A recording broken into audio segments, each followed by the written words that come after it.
than 20%, don't go in without breathing apparatus. The most common oxygen detectors include the paramagnetic types, which measure the magnetic properties of the gas.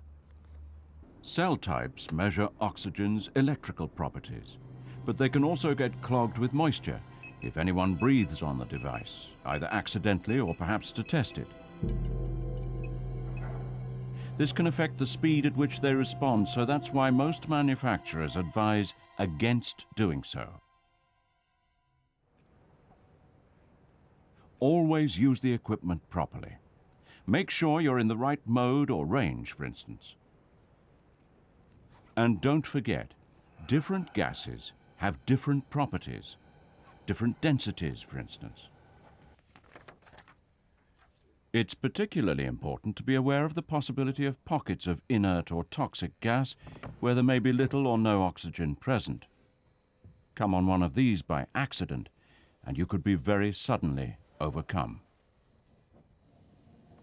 And make sure your equipment works and is properly maintained. Replace parts like batteries if you need to, but don't do it in a gas-dangerous zone.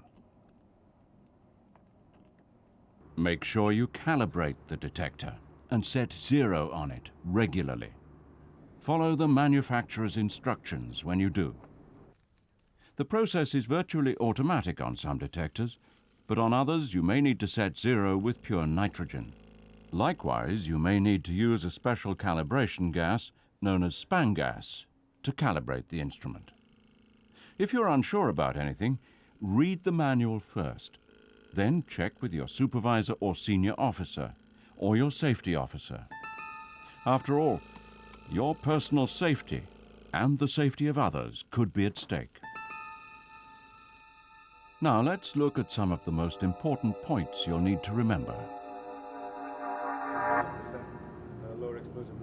Portable gas detectors are one of the tools you can use to help protect your own life and those of the people you work with.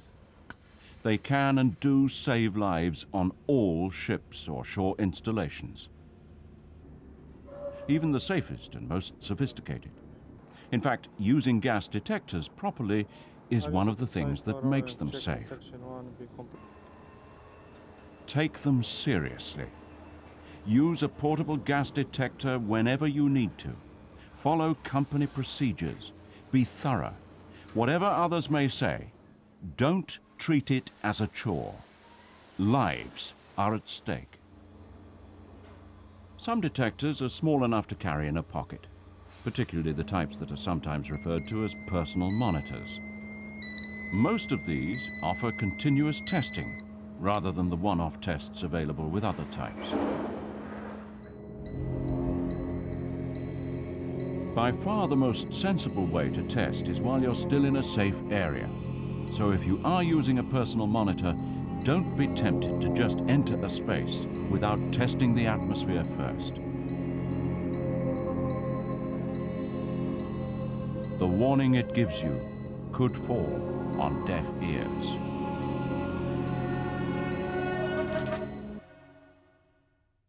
Use the detector properly. Make sure you're testing for the right situation, for instance. Suppose you were testing for the LFL and the device was set to measure the volume of gas in the air instead. The consequences could be disastrous.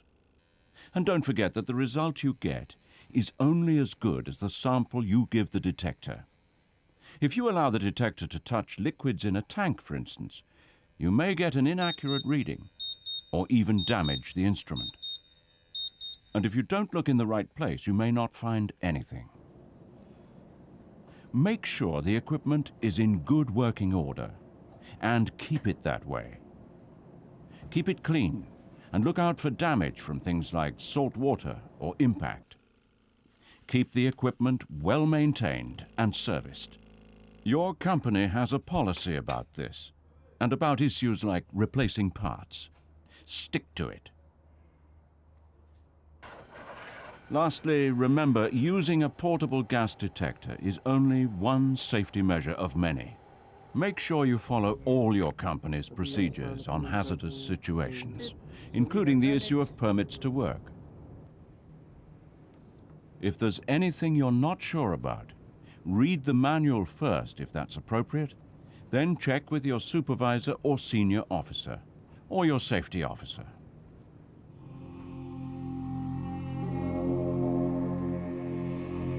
Using gas detectors properly can help save lives, and that could include your own.